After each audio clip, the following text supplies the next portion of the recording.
pour avoir fait un peu de PJ avant, je m'étonnais du comportement de ces jeunes. C'est-à-dire? C'était un comportement assez enfantin.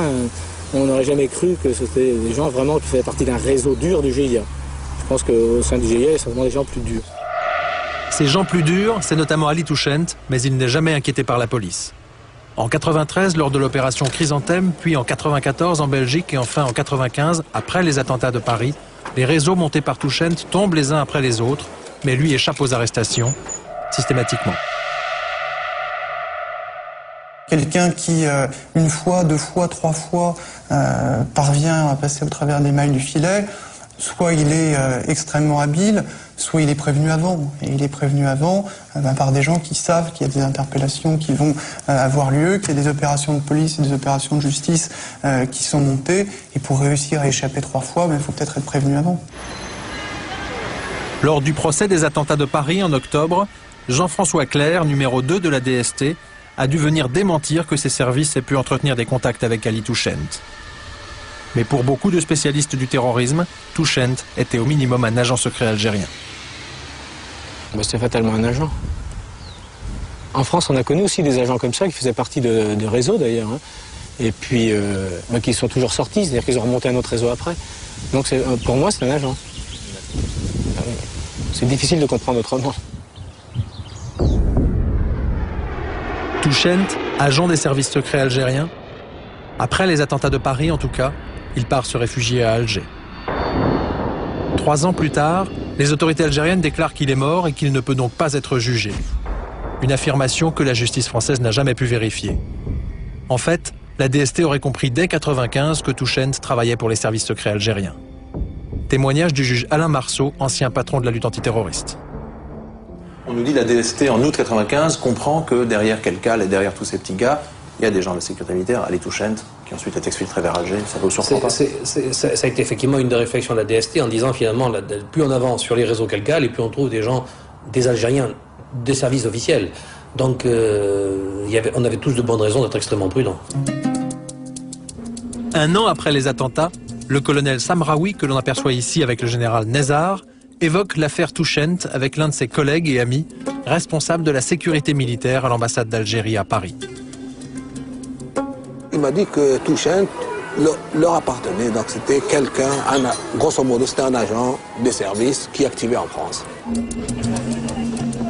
Reste la question centrale, pourquoi l'Algérie aurait-elle décidé d'organiser des attentats en France? En faisant des attentats en France, on mobilise l'opinion publique française. Donc les gens vont dire, oh, l'islamisme c'est un danger, donc on va couper. Voilà, c'est d'obliger. C'est ce qui a été fait en Algérie déjà contre les islamistes c'est des terroristes, ils vont nous couper la tête. Et cette peur a contribué à cet état d'esprit d'obliger les gouvernants français à agir et à expulser pratiquement tous les supports des islamistes. Quand on a vécu les années 83, 80, 90, on se rend compte que le terrorisme d'État, c'est quelque chose d'assez particulier, que d'abord il utilise des organisations écran. En l'espèce, on peut considérer qu'à un moment ou à un autre, le GIA a été une organisation écran, utilisée pour porter le feu en France. Pour prendre la France en otage. Pour prendre la France en otage.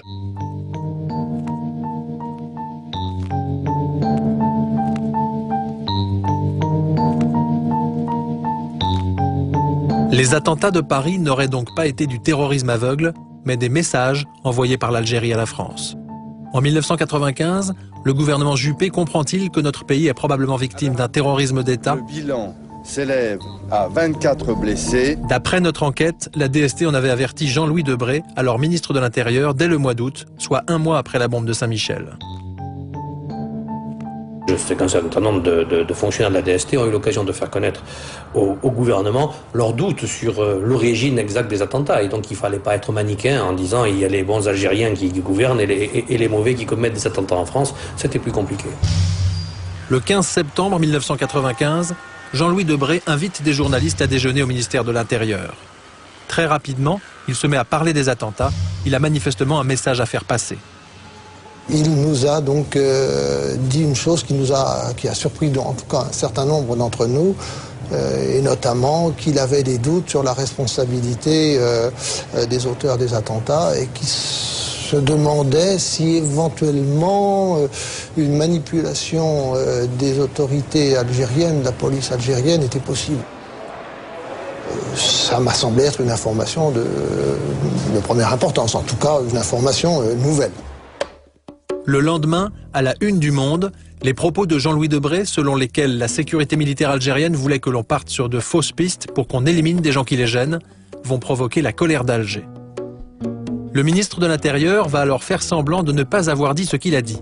Dans son entourage, on dément formellement l'existence de l'interview et on se réserve d'examiner toutes les suites judiciaires que mérite cette affaire.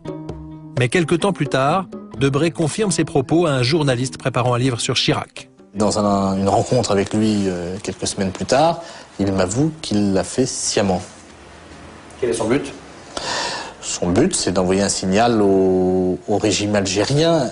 On n'a pas la preuve qu'il y ait eu orchestration, manipulation des attentats de Paris. Officiellement, on attribue ça aux islamistes, mais il y a des doutes, un peu partout, dans toutes les sphères du pouvoir. Et donc, on ne va pas balancer une bombe atomique sur Alger, mais on fait passer des messages par des canaux discrets, par les services, et là, officiellement. Par la presse. Par la presse. Tout en disant qu'on ne l'a pas dit. Mais le message est passé. Monsieur le Président, bonsoir. Est-ce qu'on peut vous poser une question pour Canal+? Une enquête sur les attentats de Paris en 1995. Vous avez déclaré à l'époque que la sécurité militaire voulait emmener les services français sur de fausses pistes. Est-ce que vous en souvenez? On ne peut pas parler des attentats de Paris, monsieur Debré? Jean-Louis Debré préfère ne pas nous parler, et pourtant à l'époque, même Alain Juppé se méfie des services secrets algériens. Selon le Canard enchaîné, il aurait ordonné aux enquêteurs français de limiter à l'extrême, voire de cesser tout contact avec les services algériens de renseignement. À l'époque, notre policier des renseignements généraux apprend qu'un Algérien qui informe un de ses collègues semble bien au courant des attentats qui vont avoir lieu. Cet Algérien, avant chaque attentat, appelait le collègue DRG pour dire qu'il allait se passer quelque chose. Et donc, même dans le bureau de ce collègue, on trouvait ça à la fin particulier, parce que quand on a reçu un coup de téléphone de cet individu, il se disait même que ça allait péter. Vous voyez? Et alors là, évidemment, avec mon camarade, on se regardait en disant, mais c'est quand même étonnant. J'ai compris par la suite que, évidemment, cet individu qui était venu tamponner l'officier français au 5e étage des renseignements généraux était un officier algérien. Ça, c'est clair, puisque pour moi, il avait la méthodologie, hein, et puis il avait la volonté, donc ça ne pouvait être que ça. On pouvait pas, il n'a jamais été arrêté, c'est un individu qui n'a jamais été arrêté, qui n'a jamais été ennuyé, on n'en a jamais parlé, donc c'est fatalement un type qui était couvert par notre hiérarchie, et donc il faisait partie de l'entente entre les services algériens et nous-mêmes. Un officier algérien aurait donc prévenu Paris la veille de chaque attentat. À peine croyable, ce scénario ne surprend pas le juge Marceau. Ça ne sert à rien de commettre des attentats si vous ne faites pas passer le message et si vous n'arrivez pas à contraindre la victime à céder. Donc après, se met en place une diplomatie plus ou moins parallèle. Il faut bien faire comprendre d'où vient la menace et comment on peut y mettre fin en contrepartie de certains avantages. Le régime algérien se serait donc servi du terrorisme pour forcer la France à le soutenir, et l'affaire serait un secret de polichinelle. Maintenant, une chose. Allez voir vos services, ils connaissent très bien le problème, je m'excuse. Vous voulez dire que les services secrets français sont au courant? Doivent être sûrement au courant, oui. C'est ce qui se confirme dans notre enquête, effectivement. Allez-y les voir et confirmez, condamnez-nous. Et le général Nezzar n'est pas le seul à dire que Paris savait. Quelque temps après les attentats, l'ancien Premier ministre algérien, Abdelhamid Brahimi, que l'on aperçoit ici à l'époque où il était au pouvoir, recueille les confidences d'un proche du président Jacques Chirac. Il m'a dit en 1995, après que Zeroual était élu président algérien, en novembre 1995, le président Chirac lui a envoyé un message, en particulier sur 2 points. 1, lui dit que nous n'accepterons jamais à l'avenir que la sécurité militaire organise des attentats comme ils l'ont fait en 1995. Alors je dis, bon, vous savez, pourquoi vous ne le dites pas? Ça, c'est une autre histoire. Donc, les autorités françaises savent que c'est la sécurité militaire qui a fait ces attentats. Là, on vous sent très vigoureux. Après 1995, en tout cas, plus aucun responsable politique français ne prendra le risque de critiquer le pouvoir algérien. gêné. Même Lionel Jospin, pourtant peu favorable au régime des généraux, se retrouve coincé une fois devenu Premier ministre. Dans le cas de l'Algérie, la très grande difficulté, c'est que nous ne savons pas comprendre ce qui se passe véritablement en Algérie. Nous sommes contre une opposition fanatique et violente qui lutte contre un pouvoir qui lui-même utilise d'une certaine façon la violence et la force de l'État. Alors, nous sommes obligés d'être effectivement assez prudents. Je dois aussi penser quand même aux Français.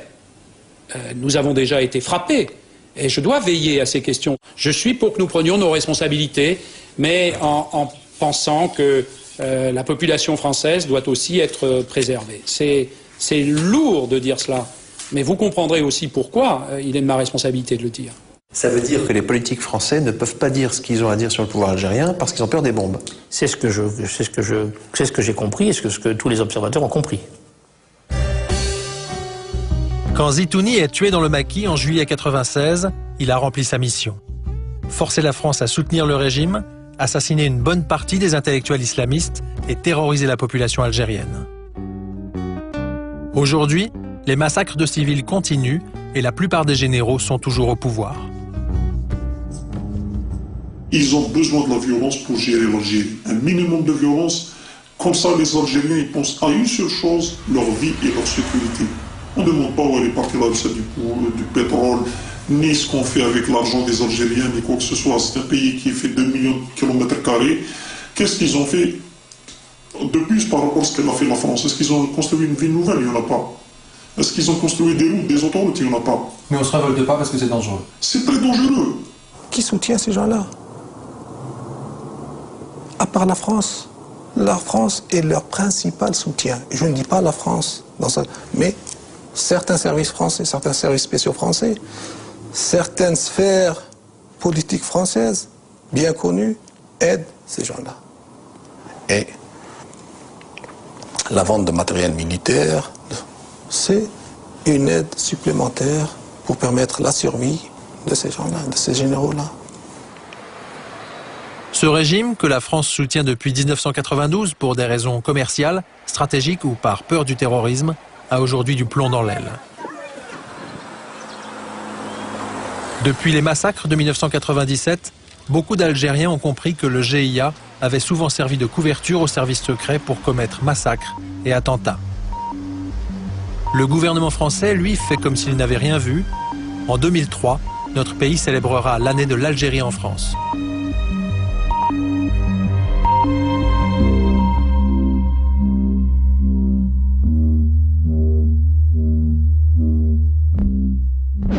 Alors moi, il y a un truc qui m'a énervé dans ton sujet, c'est que Jean-Louis Debré déclare à des journalistes à multiples reprises, c'est écrit dans des livres, qui s'est douté à ce moment-là, parce que les enquêtes, parce que machin, que les services secrets algériens étaient peut-être pas étrangers aux attentats de 95. Et là, c'est le no comment absolu. Enfin, on te voit dans le film, tu vas le voir, et il répond rien. Mais enfin, comment on peut ne pas répondre à des questions d'enjeux pareils? Je sais pas si t'as pas énervé sur le coup. C'est d'autant plus énervant que moi je lui ai envoyé des lettres, une demande d'interview par écrit pendant 2 mois, quoi. Et il m'a jamais pris au téléphone. Il fait répondre par ses services qu'il veut pas répondre. C'est un truc inimaginable dans un pays anglo-saxon, quoi. Inimaginable. Inimaginable aux États-Unis, inimaginable en Angleterre. T'es obligé quand même, t'as occupé une fonction, t'es obligé de répondre au public. C'est pas possible. Tu peux pas laisser entendre à la population que les services secrets algériens ont foutu des bombes à Paris et ne rien faire. Comme ils n'ont pas envie de faire quelque chose, ils font semblant qu'ils n'ont pas vu, quoi.